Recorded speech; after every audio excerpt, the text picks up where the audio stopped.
Baruch Hashem, this is Fundamentally Mormon. I am your host, Mark Lichten Walter, coming to you live on the 16th day of September 2019.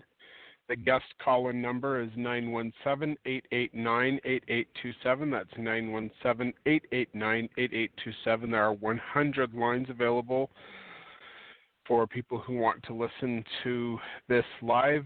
Also, after the reading, we will be opening up the phone lines for anybody who wants to call in with questions or comments. Today, we are going to be reading the Demise of the 70s. That's Chapter 7 of The Church and the Gospel by Ogden Kraut. You can read the text to this at fundamentallyMormon.com, and I've posted that link for that on the radio show and at facebook.com/user/LAZURUS1977.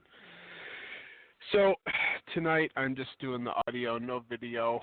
I worked all last night and I stayed up all day with my kids. And then when my older kids came home from school, I took a nap, and so that's why we're doing it so late. My wife is asleep in the bedroom, so I'm not going to do the video like I like to do it all the time, but it's the studio's in our bedroom, and it interrupts her sleeping. So anyway, let's get right into this. Thank you for listening, everyone, and I will also be sharing this in the different groups that I am admin in on Facebook: LDS Last Days Prophecy and Gospel Discussions, LDS Gospel Mysteries, and Latter-day Unity, to name a few. Also, you can find the links to the audio and the text at Zion's Redemption Bookstore, and you can find the audio on iTunes by searching Fundamentally Mormon or blogtalkradio.com/Fundamentally Mormon. The Demise of the 70s, Chapter 7, The Church and the Gospel by Ogden Kraut. Scriptural and Early History. The calling and mission of the 70 is unique. They have been associated with the mission of nearly all of the chosen servants of Jehovah. Scripturally, they are first mentioned among the ancient Israelites at the time of Moses. Quote, "And Jehovah our Elohim said unto Moses," or Moshe, "Gather unto me 70 men of the elders of Israel, whom thou knowest to be the elders of the people, and officers over them, and bring them unto the tabernacle of the congregation, that I may stand there with thee.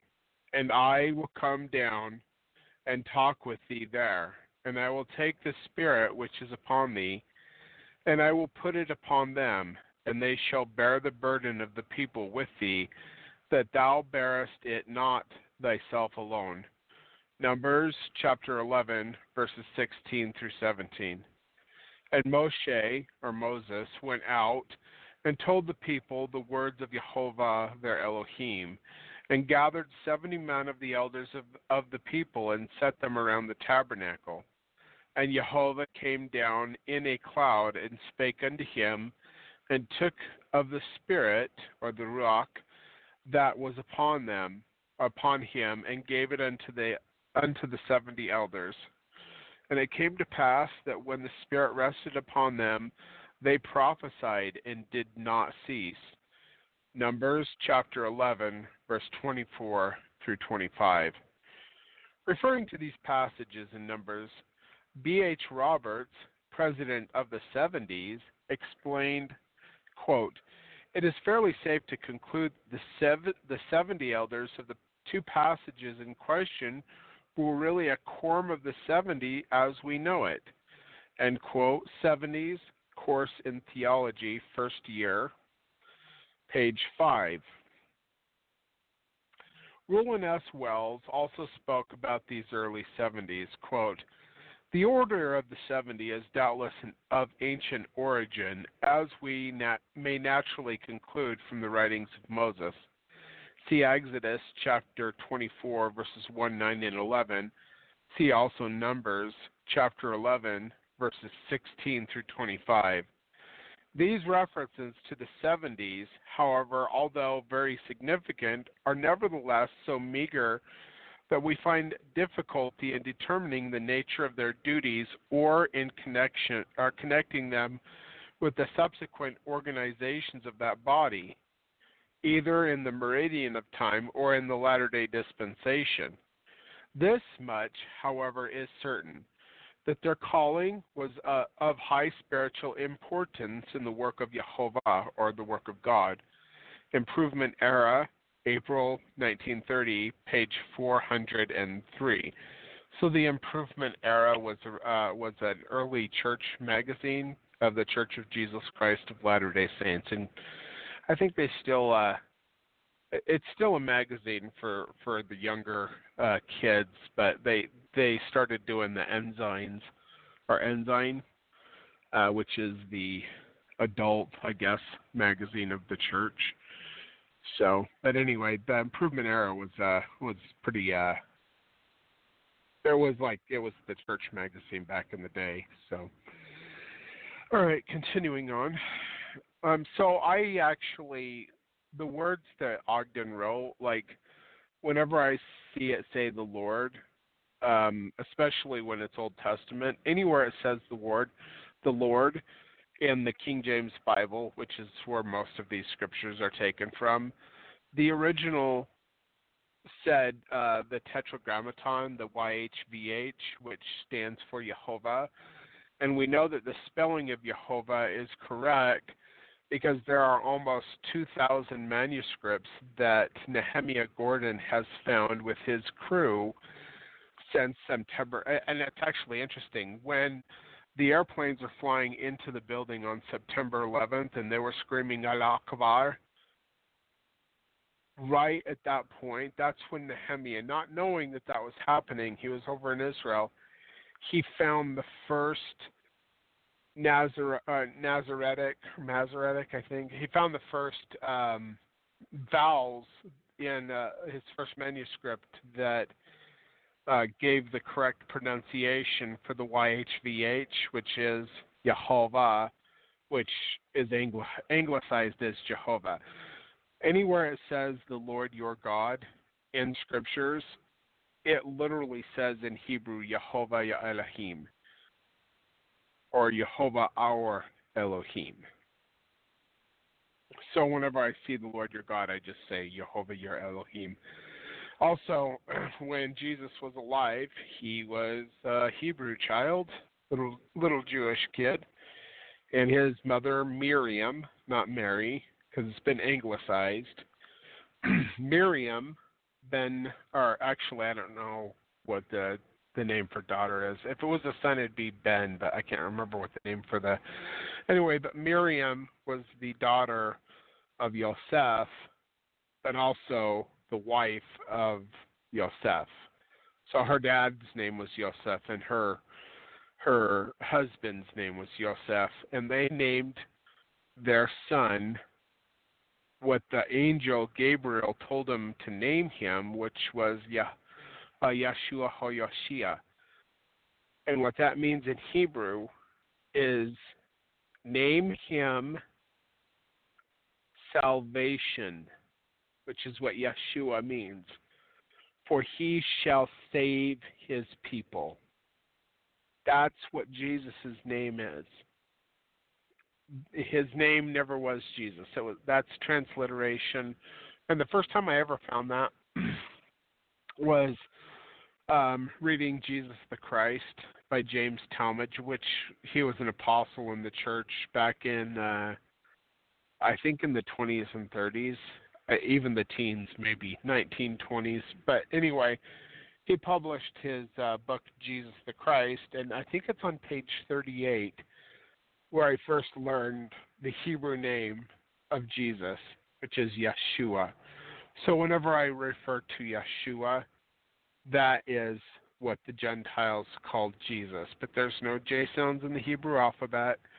And when they were preaching, the Hebrew people were preaching to the Greeks and the Romans, they couldn't say Yeshua, they would say Yeshua.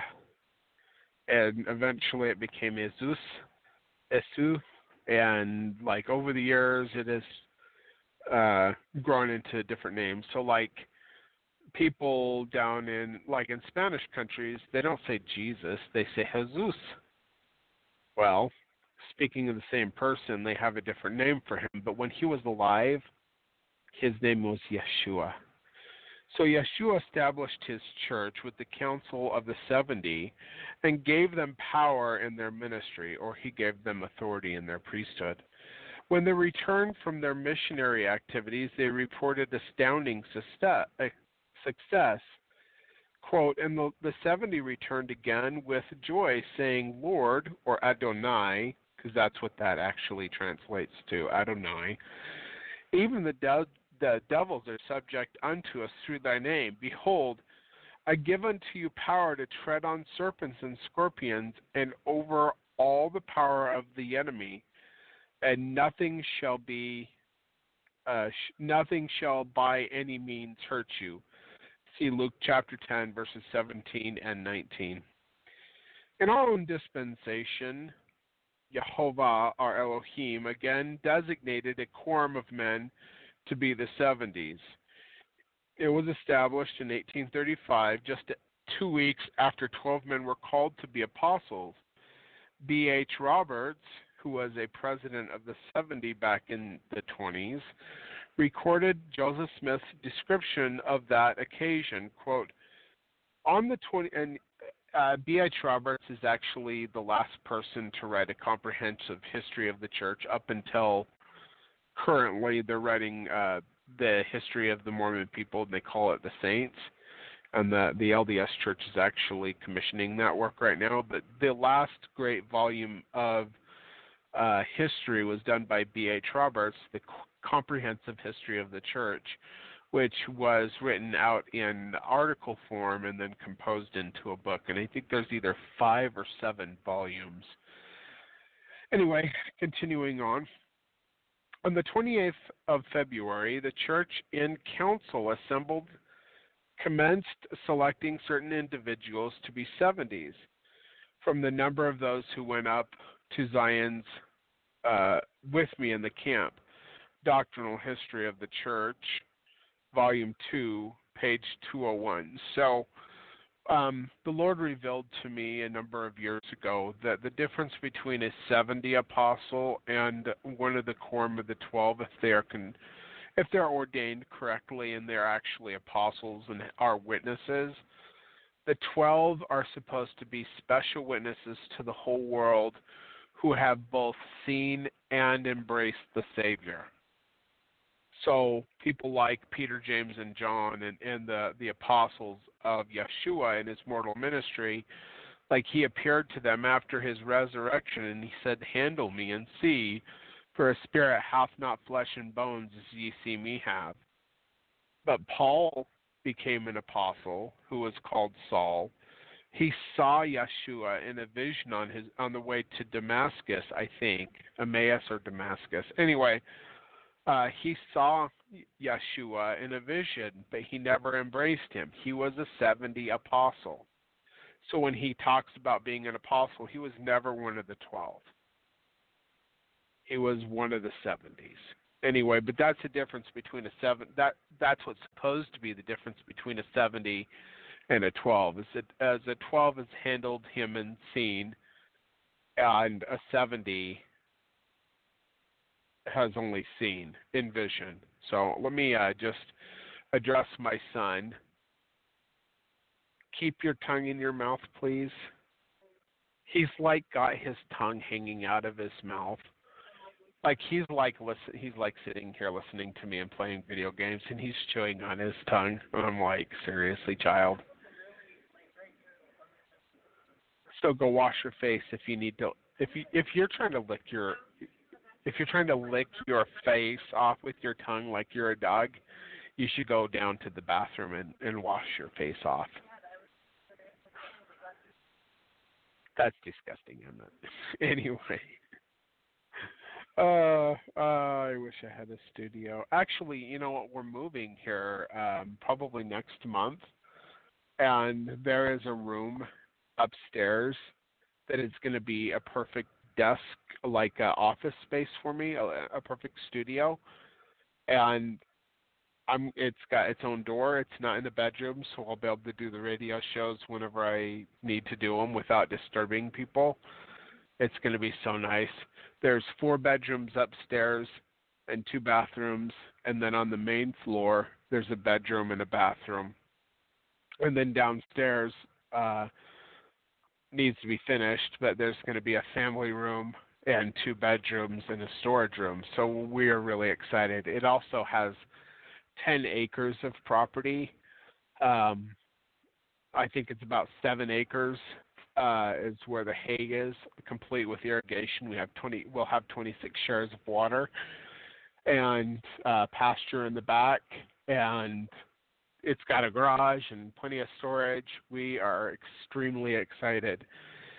So, and once we get settled in there, I'll be able to do my videos and my radio shows from my studio office anytime I want. So, and once we get the basement finished, my wife will have her own office space on the main floor where that bedroom is, and the 2 oldest will be downstairs by the family room, and the 3 youngest will be upstairs, and they'll all have their own rooms, and it's going to be awesome. So, anyway, tangents aside, we're on page 85 of the Church and the Gospel for those of you following along. You can find these for free to read at ogdenkraut.com, or just go to Fundamentally Mormon. And I just posted all the text to what we're reading tonight. So anyway, B.H. Roberts explained how Joseph Smith set up the 70s in the church government. I'm sorry, I got to read that again. B.H. Roberts' explanation of how Joseph Smith set up the 70s in church government could be graphically represented as follows: first presidency, legislative, judicial, executive. High priests, 12 apostles. Actually, it drives me nuts. So the difference between a high priest and an elder is a high priest is meant to stay in one place and rule over the church in their locality, but an elder is supposed to travel.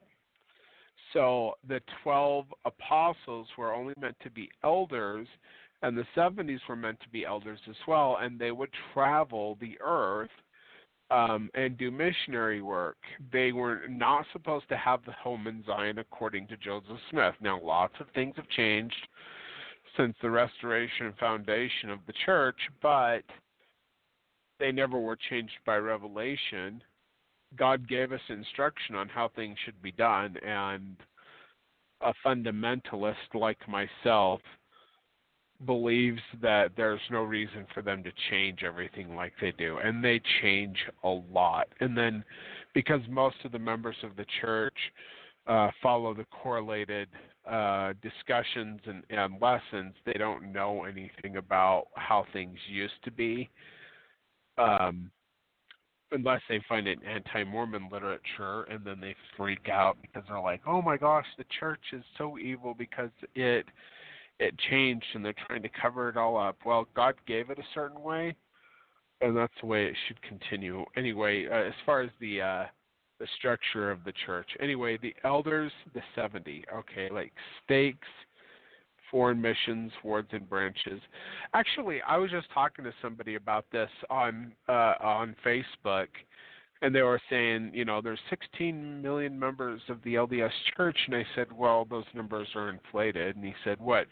Do you think that they are lying to us at General Conference? And I said, yeah. If you look at the numbers, and then I pulled up a screenshot on the church's website, they claim to have 16 plus million members, and then they claim to have 30,000 wards and branches. Anyway, if you divide the actual numbers from from wards and branches to the actual membership of the church, according to their numbers, there should be 534 members average in each ward and each branch. Now, if a branch gains over 100 members, like I wouldn't know what the numbers are, but I think it's like 100 or whatever it is, they have to split the branch or they have to make it into a ward. Now, if a ward gets too many members, which is not 534, they get too many members, then they have to split the ward. When they get down to a certain point, they have to actually close the ward and divide the members up or turn it into a branch. Like that's what happened in my ward where I live in Emory County. When we first moved here 3 years ago, there were so many people in the ward every week that when we would go into church, they had the overflow open and there were lots of people in the overflow.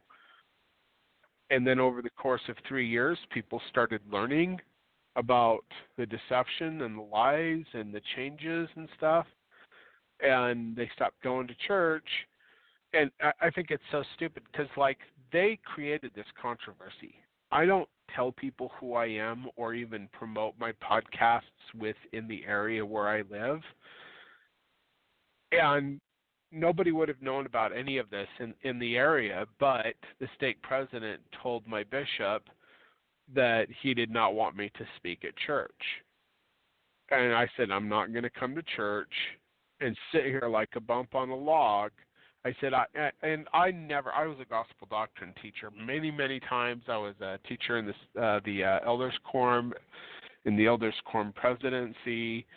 In fact, I was called to be Elders Quorum one time, but I told the bishop that I was moving, and I suggested another individual, and he actually chose that individual to be the Elders Quorum president. But I never go off topic from what they're talking about. I don't stir up contention where I live. And I never would. People would never know about my claims or these radio programs in this area, except that they had to make this big controversy about it, and then everybody started like listening to my stuff. And it's funny, when I was at what do they call it? Where they take the kids field trip. Anyway, we're on a field trip with my little at the time 3 to 4 year old daughter. I guess she was 4 when that happened. She still is 4, by the way. Anyway, one of the kids came over and he tugged on my shirt and he says, "My mommy and daddy were watching you on TV last night." Well, apparently they had a smart TV and they were watching my YouTube videos. So, like, everybody knows who I am and what I say around here, and people are leaving the church. So much so that there were so many members that had left the church that, and not like they just weren't going to church anymore. That they had to shut the ward down, release the bishop, and the few remaining members in my ward were split up into 2 different wards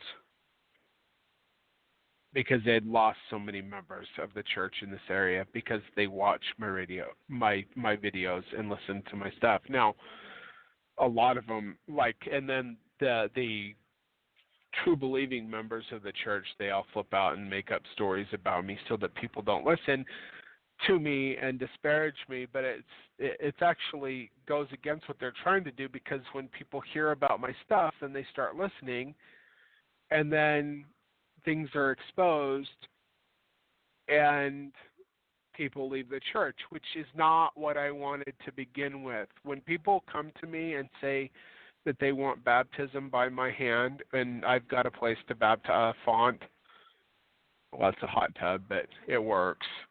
Anyway, I tell them to go to the LDS church. I have a huge following in Pakistan and India and all around the world. They want me to come there and preach and baptize them, and I send them links to get missionaries from the Church of Jesus Christ of Latter-day Saints. I do have an online ministry called the Church of the Living Messiah. I will baptize people and give them blessings, but I do not hold meetings as far as like other than what we're doing right now. It's an online ministry. The Church of the Living Messiah is not, and eventually maybe it will be where people congregate, because like where else are we supposed to live united orders? The church isn't doing it. These things that God has asked us to do in the restoration, many things that the church has either decided they're not going to teach anymore or they disavow. Well, God never rescinded any of his commandments.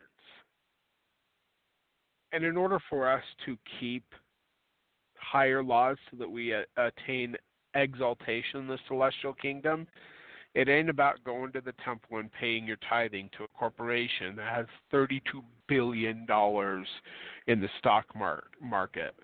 Joseph Smith said it is the mind and will of God not to lay up another dollar to build up the devil's kingdom, and they have $32 billion in the stock market. Not to mention all of their other little like office towers and like high-rise condominiums and all, the city that they're building down in Florida. You know, like where's your united orders? Like we all covenant in the temple to live the law of consecration, and the devil comes out and says, all they who do not live up to every covenant they've made this day will be in my power. Well, how are we supposed to live consecration with united orders, which we have covenanted to, if the church with its billions of dollars doesn't actually have a program where there is a people within the church that are called out to live the higher laws? They don't care about God's laws. Over the last 100+ years, they have changed the gospel.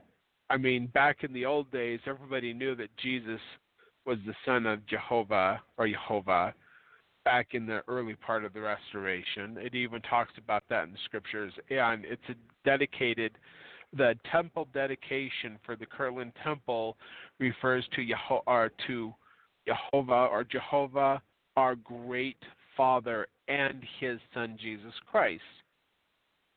But in the 1880s, it started to be taught that Jesus and Jehovah were the same person, and eventually everybody was like, well, the name of our Father is Elohim.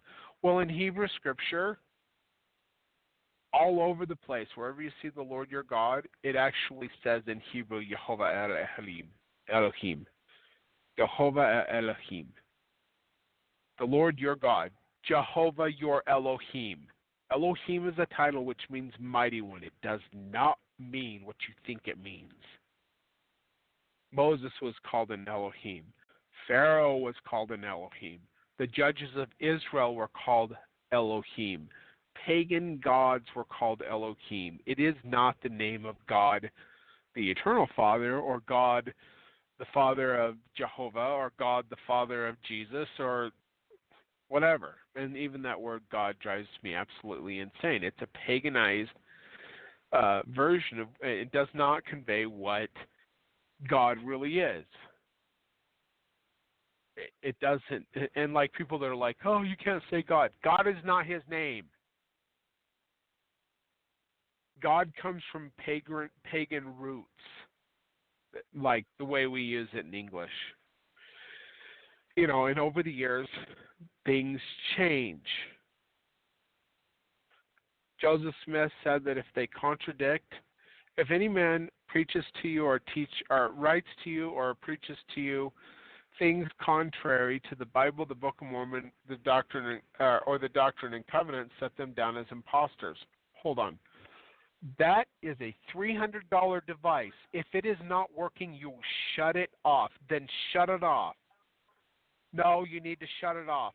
Turn it off and stop arguing with me. I'll get some air and I'll blow it out later, but you're not going to ruin it tonight, Emmett. Emmett, when you blow into it, your spit goes into it and it gets in there. We have already had discussions on you destroying things with your tongue. He's like a dog.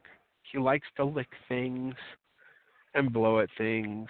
like the old, anyway, he's got to turn it off. I'll get some air, but to blow out this electronic device that he's trying to spit into. Anyway, so all the fun of not having a studio and doing live stream. Anyway, so let me see here. And you can turn off that TV and just lay down and go to sleep if you want. It's late anyway. Emmett, you're done. You have school in the morning anyway. So you can lay down and listen to me and stop arguing with me, please. Anyway, then you will lay there and you will like it. Stop talking to me. I'm doing the radio show. He's 14, for those of you who don't. Somebody actually, I told him that I'd worked for driving coal like 14, 15 years ago, and he says, well, how old are you? And I said 42. He says, no way. You look like you're in your 20s. And I was like, thanks, I think. I'm not sure. He says, you don't look like you're 42. I said, well, I feel like I'm 82, but thanks for that. Anyway. All right, you can read your book. Okay, all right. He claims that he only needs 3 hours of sleep a night. Oh, 4. And like, there's a lot of times when I'll go upstairs and check on him if I'm not working, and he'll be in his bedroom in the middle of the night reading a book because he doesn't need to sleep. So I don't know if it has something to do with his Asperger's or what. But he says he has hyperfunctioning disorder. I wish I had that, hyperfunctioning disorder. Anyway, let me get a drink real quick, and I'll continue on with the reading.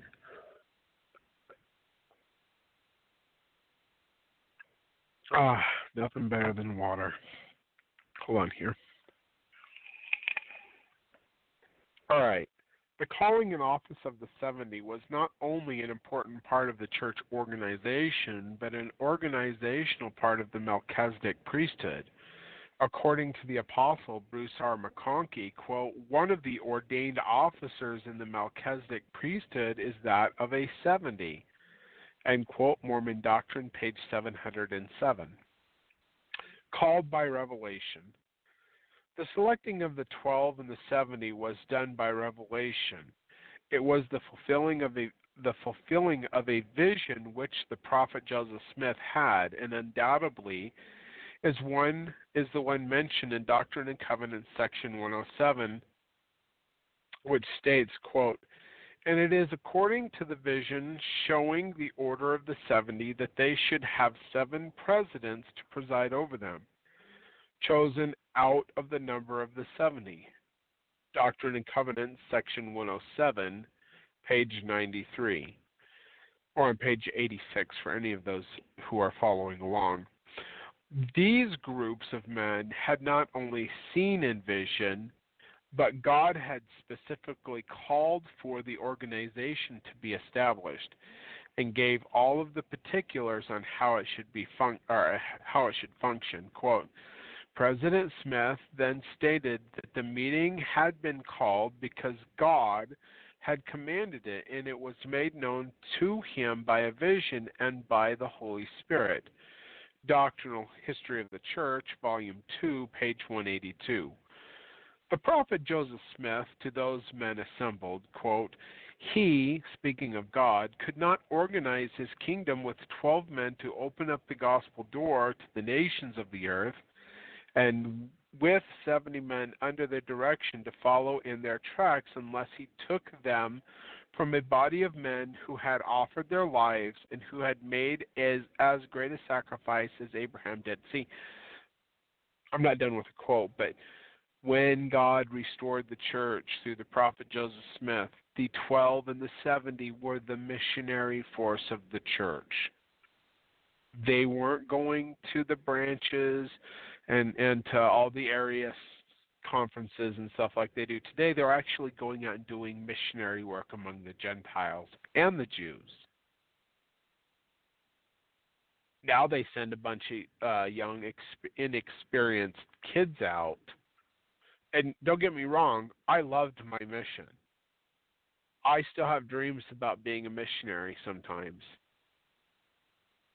But the way God originally, and there's never been a revelation to change it, not one that we have voted on or seen or has been written down, where God has commanded that these 18 and 19-year-old kids are the ones that do the missionary work. Originally, it was men who are part of the 70 apostles and the 12 apostles that did that work. Continuing on with the quote, now the Lord has got his 12 and his 70s, who are all supposed to be apostles, and there will be other quorums of 70s called, who will make the sacrifice, and those who have not made their sacrifices and their offerings now will make them hereafter. Doctrinal History of the Church, Volume 2, page 182 in the footnotes. So these offices and callings were given by way of revelation and were appointed by the Lord or by Jesus as an important and lasting part of the church organization. Joseph Smith stated, to begin the organization of the first quorum of the 70s, according to the visions and revelations which I here received, the 70s are to constitute traveling quorums, to go into all the earth, whithersoever the 12 apostles shall call them. Doctrinal History of the Church, Volume 2, page 202. So now the church traveling quorums, all right? No, the church nowadays, they call these men to be area presidents and tell them to stay where they're at in their area. They're supposed to be traveling missionaries. Anyway, that was Doctrinal History of the Church, Volume 2, page 202. As ministers of the gospel. Let me get a drink here real quick. Regarding the offices and responsibility of the 70, men called to hold that church and priesthood position or are ordained to that office, not set apart to it. So that's the way it should be. They should be ordained to the office, not set apart to it, right? Hence, every man who is ordained a 70 has the calling to act as a missionary. For if Jesus or Yeshua clearly outlined the duty of the 70 as being ministers of the gospel to the nations, quote, the quorum of 70s, which quorum is instituted for traveling elders to bear record of my name in all the world, wherever the traveling high council, mine apostles, shall send them to prepare a way before my face. Doctrine and Covenants, section 124, verses 138 and 139. Joseph F. Smith made his exhortation to the saints in 1905 when he stated, gather in the strong and vigorous, the young, the able-bodied, who have the spirit of the gospel in their hearts, to fill up the ranks of the 70s, that we may have ministers to preach the gospel to the world. October Conference, 1905, page 96. See, things have changed over the years. Back in Joseph F. Smith's day, who was the 6th president of the LDS Church, they knew that the 70s were missionaries. They were apostle missionaries that would go out over the earth to preach the gospel. For over 50 years, the 70s carried the burden as the call as missionaries abroad. Of the total number of missionaries, the percentage of 70s responding to missionary work continued to rise until the turn of the century. I've got to say this too. If we were under the perfect government of God as He has tried to redeem, to restore, we would have united orders. And these men who are called to be 70s would have their families taken care of within the united orders. Brigham Young said that he wept because there was not one correctly constituted ward in the church. That they're all out of order. And Jesus told us in Doctrine and Covenants, section 85, that he would have to send one mighty and strong.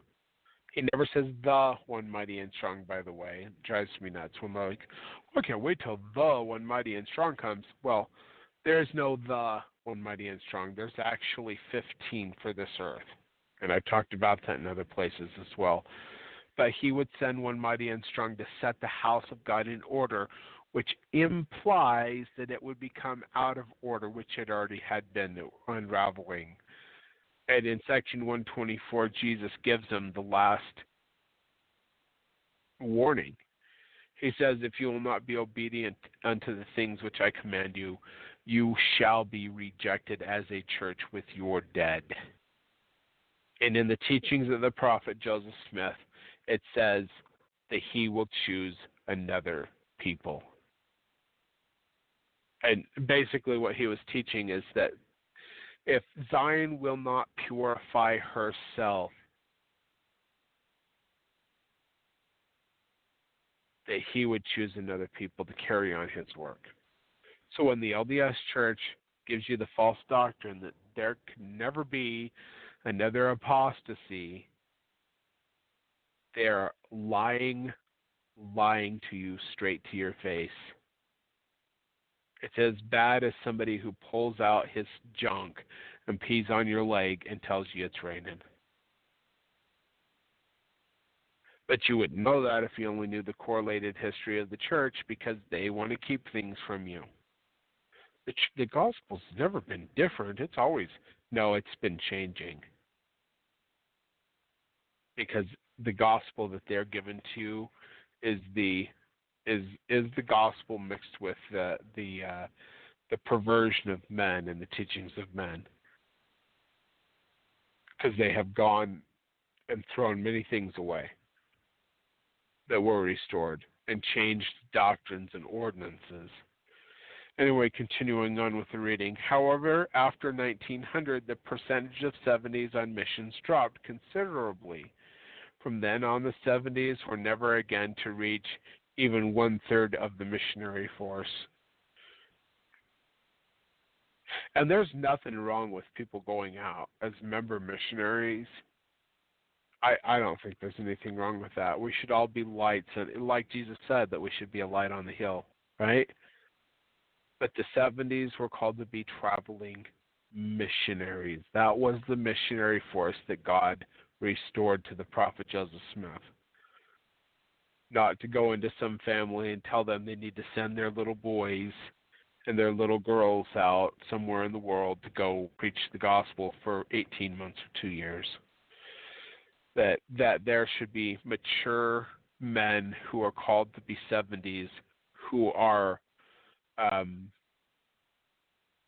able to do missionary work and not be a bunch of kids that you got to babysit all over the world and give them like scripts that they need to say because they don't have enough information in their brain to be able to actually do what somebody like myself, who has been studying the gospel for the last 20-something years in depth, can do.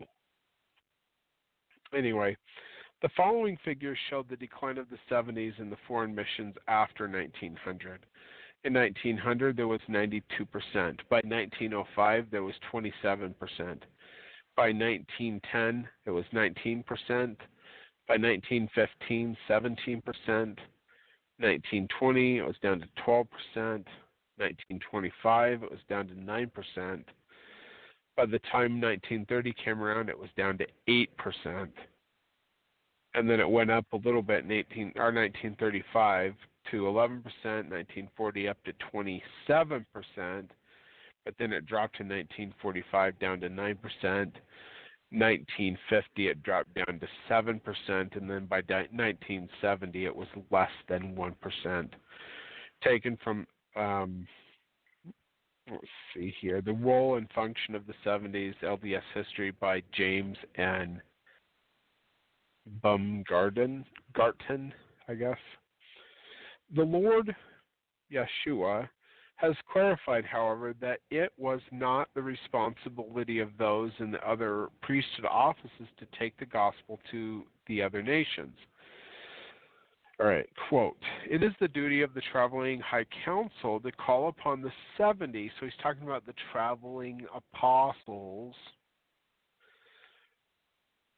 to call upon the 70s, who are also apostles, when they need assistance to fulfill the several callings for preaching and administering the gospel instead of any others. Doctrine and Covenants, section 107, verse 38. Whereas other officers of the church who belong not unto the 12, neither to the 70, are not under responsibility to travel among all nations. Doctrine and Covenants, section 107, verse 96. 70s as apostles. The office and calling of the 70s are very similar to those of the 12 apostles. In fact, they were once called apostles, and they should still be called apostles, but anyway. The prophet Joseph Smith referred to them in that terminology in December of 1835. Quote, this day the council of the 70 met to tender an account of their travels and ministry, since they were ordained to that apostleship. Doctrinal History of the Church, Volume 2, page 346. Later, when the Kirtland Temple was dedicated, the prophet arose and said, quote, I next called upon the quorums and congregation of saints to acknowledge the presidents of 70s who act as their representatives, as apostles and special witnesses to the nations, to assist the 12 in opening up the gospel kingdom among all the people who uphold them by their prayers, which they did by rising. Doctrinal History of the Church, Volume 2, page 418. Because of the similarities in the calling and mission of the 12 apostles and the 70 apostles, the distinction between the two councils should be almost indiscernible. They are both called as ministers of the gospel and as witnesses of Jesus Christ. In fact, the 70s are conferred with the same powers, authority, and keys. Quote, in referring to this memorable period, speaking of 1835, the prophet Joseph gave him, referring to Joseph Young, the first intimation of his call to this sacred office by saying, the Lord has made you president of the 70s, and further refers to his ordination in his writing. Prior to his ordination, the prophet instructed his counselor, Sidney Rigdon, to confer upon him all the priesthood, powers, blessing, keys, and authority that they themselves possessed, which was strictly observed. This was done on the 28th day of February 1835, which position of 70s of all the 70s he held until the day of his death. And quote, taken from 70s Minute Book 1, page 281, minutes compiled by Robert Campbell, Church Historian's Office. On January 25, 1846, Parley P. Pratt conversed with some brethren in the celestial room of the Nauvoo Temple on the subject of authority and priesthood. He gave the following counsel. In case the quorum of the 12 should by any means become disorganized, that the 70 held the jurisdiction and authority of president of the church in all the world, whether it might be found. Nauvoo Record, Book B, page 276, or on page 90, for those of you following along in the Church and the Gospel. You can find the text to this at fundamentallimormon.com. B.H. Roberts clearly explained the equality of the authority held by the three priesthood quorums in the church. Quote, The quorum of the 12 apostles are equally in power and authority to the first presidency. The first quorum of the 70 is equal in authority to the quorum of the 12, and of course, indirectly equal in authority to the first presidency, since things equal to a common thing must be equal to each other. Correlated History of the Church, Volume 2, page 369. Roberts goes on to explain that this authority would not be used by the last two quorums mentioned unless the first quorum was for some reason disorganized. Quote, but these powers of presidency without diminution, I can't say that word, would be exercised by the quorum of the 12 or the 70 should occasion arise for it, and that was quoting the last book that we quoted on page 370. The 70 and the high priest controversy. So people who call in, if you remain on the line, so we just had a caller drop. If you remain on the line, I'll take your calls at the end of the reading, not during the reading. So, and then anybody who swears or gets stupid, I'll just cut them off. So, because that's what happens at night. It seems like people call in and then some people have some good questions, but then there's other people who want to just be stupid because they're trolls. Excuse me. Emmett, can you go get me some more water, please? Emmett. Oh, is he asleep? Little Mister says that he doesn't need to sleep, and he lays down for 2 seconds and falls asleep. That is funny. Oh, let's see. Oh, I got a little bit more water. I'll have to save it. So I'm planning tonight on actually doing 2 radio programs. So what I do is I read 1 chapter per program. Well, with the way I've been working lately, I work every other night and I sleep every other night. So I want to do a radio program 4 or 5 days a week.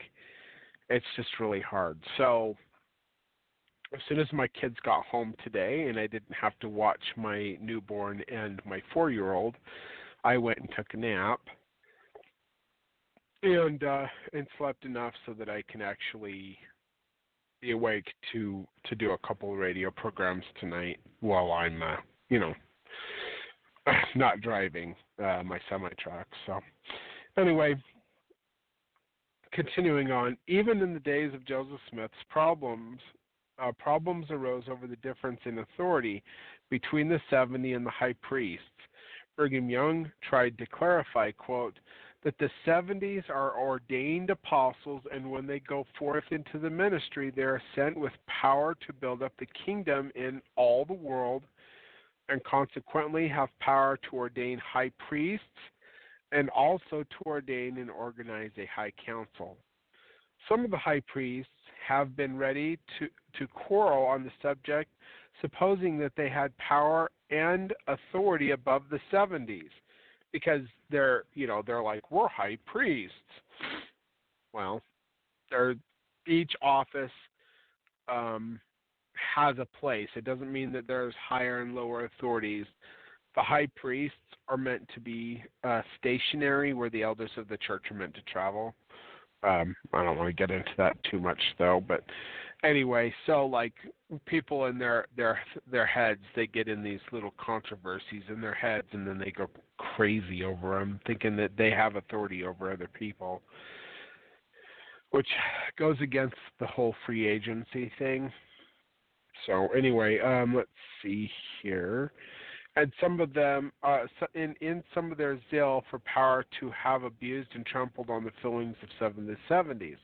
History of Brigham Young manuscript, December 14th, 1845. Years later, President Brigham Young continued to support these views. We're on page 91 for those of you following along. Oh, he is awake. Emmett, go get me some water. Why did you ignore me when I was talking to you before? You were asleep for 5 seconds while I asked you to go get me some water. He's sitting up now talking to me. So, you have a headache? Maybe you should go to bed earlier. Anyway, continuing on. Go get me some water if you're going to be awake. Actually, fill up this one and this one so that I can have enough water to do the program. And I'm bringing me down 2 sodas, please. Because I'm going to be sitting here a while. What? No. It's not midnight yet. What ordination should a man receive to possess all the keys and powers of the holy priesthood that were delivered to the sons of Adam? He should be ordained an apostle of Jesus Christ. You read in the Revelation alluded to that when the 12 are called and ordained, they possess the same power and authority as the 3 first presidents. And in reading further, you find that there must needs be appendages and helps growing out of this priesthood. The 70s possess the same power and authority. They hold the keys of establishing, building up, regulating, ordaining, and setting in order the kingdom of God in all its perfections upon the earth. Journal of Discourses, Volume 9, page 87 through 88. So if they had all the authority to set the house of God in order, why would God have to send one mighty and strong to set it in order? It drives me nuts. They don't have the authority. In section 124, Jesus tells them to build a temple whereby the Father can come dwell therein, that he might restore that which was lost unto them, or that which was taken away, even the fullness of the priesthood. And Jesus says, if you don't do what I say, you'll be rejected as a church with your dead. Well, they never got the fullness of the priesthood. The Father never came down. No angel ever came down. Jesus never came down. Nobody from the heavenly realm, from the Shamaim, came down to give that fullness of the priesthood to the church. They don't have the authority to set it in order. So, anyway. Thank you, Emmett. And, no, don't ever put a glass right on the edge of a table. You should know better. Seriously? Now where am I supposed to put this cup? Emmett, use your brain. Okay. Go use your brain to put on your pillow and go back to sleep. I will turn this light off for you. I don't need it. I can see everything. All right. Good night, Emmett. Let's see here. However, these conflict in the calling of the authority of the 70 continued. By 1926, high priests were more and more frequently being called to do the work of the 70s. Heber J. Grant and some of the 12 apostles decided to change the jurisdiction of the high priests over all the 70s. You know what drives me nuts about this man, Heber J. Grant? You know, at the end of his life, he cried, he wept, and stated that the heavens were as brass to him and that he could not receive a revelation from God. Yet it was he who changed how the priesthood was not conferred anymore, but only people were ordained to offices. That's why many of your lines of authority are invalid, because people in your lines of authority back in the days of Heber J. Grant and George Albert Smith, David O. McKay actually changed it back, but priesthood lines have already been severed. They only ordained to offices. They didn't confer priesthood, Aaronic or Melchizedek. That's why your priesthood doesn't work. But there was a lot of things that Heber J. Grant did. Like, this was all during Prohibition, when in the United States of America they made it illegal for people to possess alcohol. And they had the whole women's suffrage movement and all of that. Well, Heber J. Grant decided to make the word of wisdom into a commandment, and it never was meant to be a commandment. Like, people flip out when they find out that Brigham Young actually required each wagon to have like 2 pounds of coffee with them. Like there was a list of things that they had to have in order to go on the trek from Nauvoo out to the Great Basin in what is now called Salt Lake City. You had to have coffee with you. They had tobacco as well. Brigham Young and Joseph Smith loved him a cigar. He also drank wine and whiskey. In fact, it was funny. Emma Smith was on a boat ride down to St. Louis to do some shopping for a while. Anyway, while she was gone, Joseph got it in his head that he needed to help his good friend out, Porter Rockwell. They'd been friends since they were child. Porter Rockwell came out of Palmyra with Joseph Smith. He's like one of the OG Mormons, right? Anyway, but Joseph Smith wanted to give him a job. So he cleared out some of his store in Nauvoo and made a whiskey bar, and Orrin Porter Rockwell was the bartender. Well, when Emma came home, she didn't like that too much, and she freaked out and went somewhere else and said she wasn't coming home until he fixed it. So, and on the day he was martyred, Joseph Smith and Hiram, they had a bottle of wine there. You know, it's funny. I was taking a tour of Nauvoo, and I asked some of the historian missionaries about these things, and they didn't want to really say much, but they did confirm like some of the stuff I learned in church history. But you know, they've got their scripts they're supposed to keep, and they don't want to be saying things that might cause people's eyes to raise. But I don't mind. I know I know Joseph Smith was a prophet. Yeah, and just because he drank whiskey and wine from time to time or rode around on horseback with a big fat cigar in his mouth doesn't mean he wasn't a prophet. It's this whitewashed history and these lies from these imposters that have made it so that you think that people have to be a certain way to be a prophet. God will choose who he wants, whether or not they're Wild West material. I guess Brigham Young and Joseph Smith weren't Wild West material, but they, Orrin Porter Rockwell, of course he wasn't a prophet. Anyway, it doesn't matter. I need to get back on my reading. They held the opinion that the 70s did not hold enough authority to ordain high priests, patriarchs, and set apart bishops, stake presidents, or to organize wards. So, even though Joseph Smith or Brigham Young would state that they have the authority to do these things, later on, when these apostates get in charge, they change things. And they're like, well, they don't have the authority to do what the leaders of the church before said they did have the authority to do. That's how apostasy happens. And it's just like I've said before. Like, how am I an apostate for going back to the fundamental roots of Mormonism? And if the church has changed away from those fundamental roots, how are they not apostate? So they'll disparage me and say I'm an apostate. But how can I be an apostate from an apostate church? Meaning, how can I be an apostate from a church that is in full apostasy?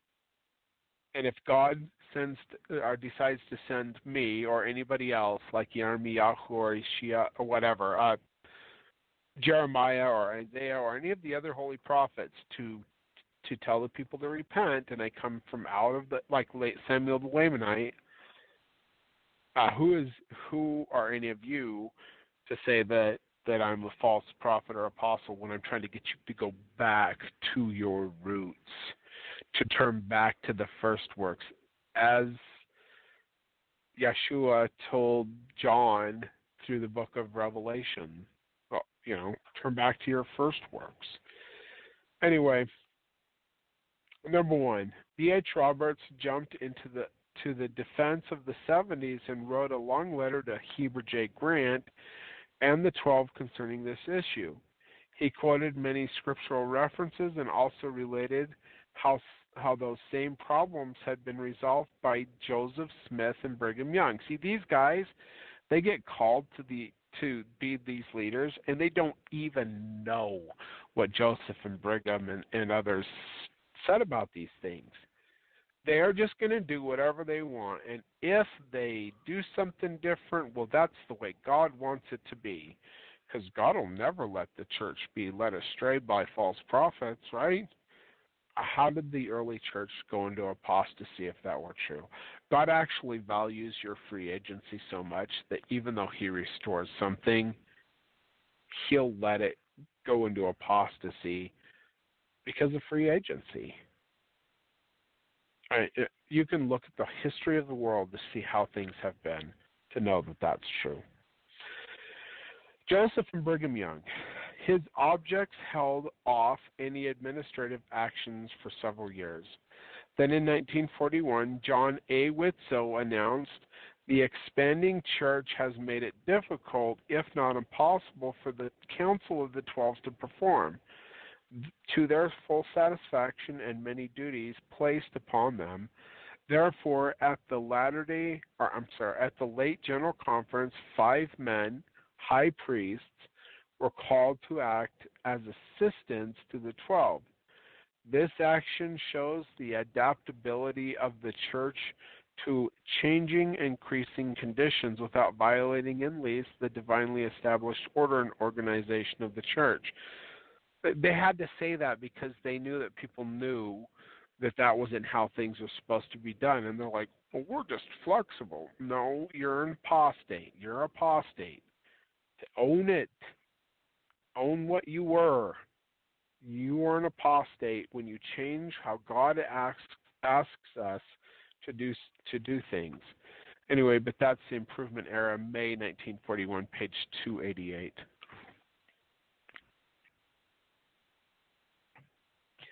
By October of that year, all of the assistants to the 12 were high priests. See, and that is exactly wrong. That is not how God restored things to be. High priests, they're not supposed. Oh, it drives me nuts. And if you want to get into more detail on this, Ogden wrote a book called The 70s, which you can find at ogdenkraut.com. Click on Read Ogden's books and then scroll down. It's in alphabetical order.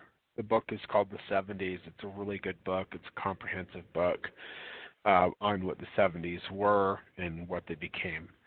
So this is one chapter that goes over things. But in each of the chapters in this book, you can find a full book that Ogden compiled, which goes into detail on all of this stuff.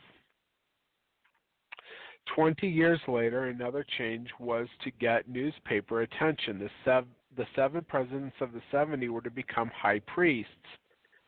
This change gave the inference that the 70 who is ordained a high priest is being advanced.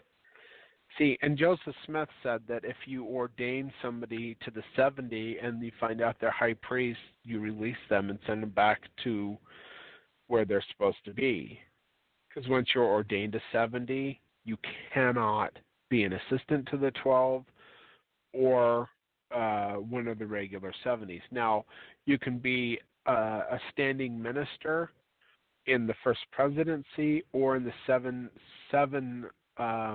presidents of the 70 that are to be kept in Zion. But if you're a traveling minister, like the 12 and the 70 are supposed to be, then you are supposed to be elders. And if you are found out to be a high priest, you have to be released, according to Joseph Smith. Anyway, the members of the first council of the 70 are now given the authority of high priests to set in order all things pertaining to stakes and wards under the direction of the 12 apostles. Conference report, October, so I guess it started in September and ended in October. That's kind of weird. Anyway, that's September-October conference, 1961, page 90. But keep in mind what the Lord Jesus, or Yeshua, had previously said. And it is according to the vision showing the order of 70 that they should have 7 presidents to preside over them, chosen out of the number of the 70.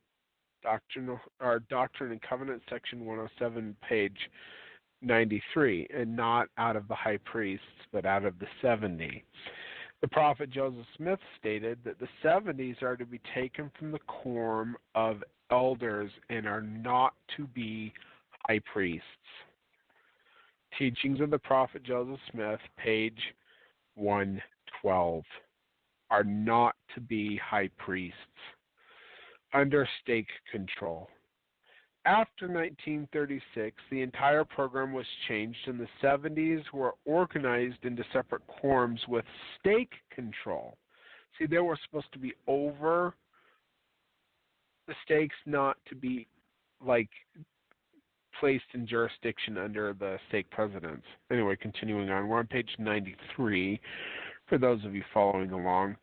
The supervision of the 70s under the direction of a stake committee relates exclusively to local activities in stakes in wards and comes rightly under their supervision. Whatever plan may be adopted to make their work more effective and does not in any way conflict with the present system of supervision of the 70s by the First Council in collaboration with the presidents of stakes. Improvement Era, January 1938, page 38. It seems rather amusing how such changes are to be made in the structure of the church organization with the immediate justification that it does not in any way conflict with the present supervision of the 70s. The 70s were, of course, gradually relieved of their responsibility to the nations and confined to the stakes. This was finally confirmed by the Apostle John Whitsoe, which stated, "The activities of the 70s residents in the stakes, both as to the quorum and individuals, are under the supervision of stake presidents and ward bishops." So that's their apostasy, and it's changed since then too. Like, God reveals it a certain way, they change it, and they change it back, and then they change it over to this other thing because all they can do is change. The gospel is eternal. If they change it, it means they're not from God. Anyway, President and Church Government, page 275. Thus, the 70 quorums were no longer part of the ministry, but another stake quorum, acting as almost a junior elders quorum. Then, in April 1974, the church announced that the stake presidents would now have authority to ordain and set apart 70s. Spencer Kimball stated that, quote, "This should cause the 70s to look to the stake presidents for their leadership and cause stake presidents to give more effective direction to the work of the 70s. Ensign, May 1974, page 125, or on page 94 for those of you following along. Ultimate disillusion. When the 70s were sent back into the stakes and put under state control, there was very little for them to do. This resulted in the idea that they were not needed. So on October 4th, 1986, the church announced their decision to disband the 70s in the church. The next day, the coup d'etat, or the coup de grace, was announced publicly to the media. This is a copy from the Salt Lake Tribune, and that in the book, I'm reading it online, or actually on my computer in notes. But if you have the book, it actually show you the article. Or on page 95, when the 7 presidents of the 70s were all made high priests, and the future ordination of 70s were discontinued, one wonders why they still called the first and second quorum of the 70s. Maybe they should be called the first and second quorum of the high priests. Since the title of 70 is in reality a memory of the past. See, they're all high priests now. They're not 70s. Jesus Christ himself had designated that the laborers of the 70s should be whithersoever he himself would come. Thus they were called to be one of the highest appointments ever committed to mortal men. Only a few men still have that ordination. To summarize, so we're getting close to the end of this radio program. The guest call-in number is 917-889-8827. So the guy or the lady or whoever it was that called before, if you want to call back now, we're getting pretty close to where I can open up the phone lines. If we don't have anybody, I'll end the radio program, and then I might start another one after I finish this. But like I said, the guest call-in number is 917-889-8827. To summarize, 1. Anciently and at the time of Christ, the work of the ministry was designated to the 70 because they were apostles who were traveling ministers. Number 2. The prophet Joseph Smith restored the calling and ministry of the 70 by revelation. And in order to understand the true calling of the 70s, you can assume all you want by reading just the Bible, but unless you have revelation, you're not going to know what this even is. That is why it was so important for God to restore a prophet to the earth, so that things could be set in order, so that he could lay the foundation for Zion to be redeemed. But what does it take for Zion to be redeemed? According to Genesis chapter 9 of the Joseph Smith translation, when a people live all that I have commanded them, they shall look up, and Zion shall come down from above, and the church of the firstborn will come down out of heaven and possess the earth. Joseph Smith laid the foundation. We're waiting for a people to be obedient to what God has asked us to do so that Zion can be redeemed. He doesn't care about quantity. He cares about quality. He has sent the fishermen throughout the earth to gather in every strange fish out there. But now he is calling hunters like myself and others to go among those strange fish and to find them, that Zion might be lived by another people. As Joseph Smith said, God would choose another people. Let's see here. So Joseph Smith restored the calling and ministry of the 70 by revelation. Number 3, the 70 was reorganized as an office in both the church and the Melchizedek priesthood. Number 4, the 70s were acknowledged as a quorum of apostles. They were called 70 apostles, and given the same authority, calling, and keys as the 12 apostles. Remember what the difference is? A 70 apostle is a witness who has seen Jesus either in a vision or with his own eyes, but the 12 were the ones that Jesus said, handle me and see, for a spirit hath not flesh and bones as ye see me had. Now, Dallin H. Oaks is a member of the 12, but he knows and he has stated that they have not had those experiences, because they are not truly prophets, seers, and revelators. Number 5. By the turn of the century, the church began to send elders and high priests as missionaries instead of 70s. Change. Number 6. Later, the church called on the high priests as assistants to the 12, and the 2 quorums of the presidents of 70s were made high priests, which is exactly against how God restored it. Number 7, the 70s were put under state control with little to do in the ministry because they're in apostasy.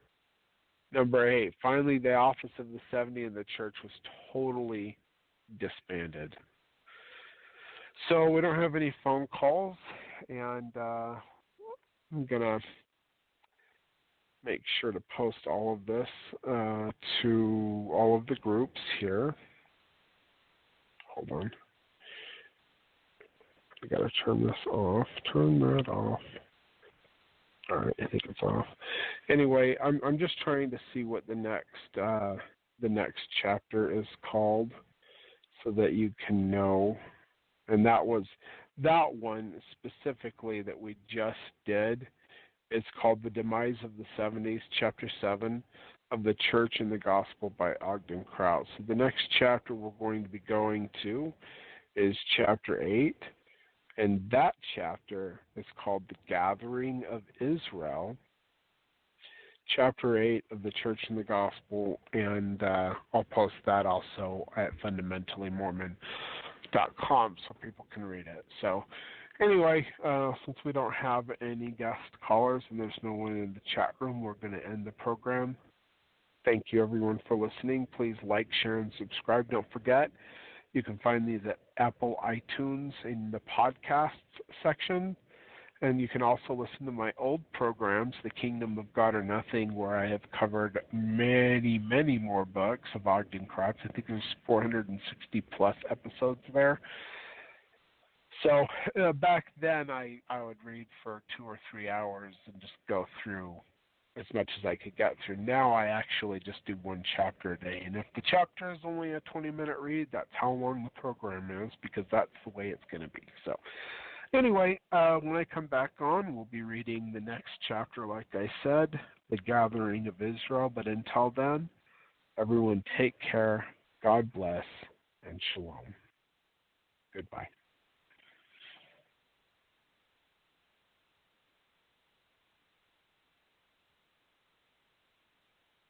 Facebook at facebook.com/LAZURUS1977. Oh, let's see here. Had this all set up and now it doesn't want to work. All right, so we're going to get into part 2 of The Only True God, chapter 11 of The Church and the Gospel by Ogden Kraut. I'm just going to, I'm doing something a little bit different with the YouTube videos. Oh, yeah, there it goes. Okay.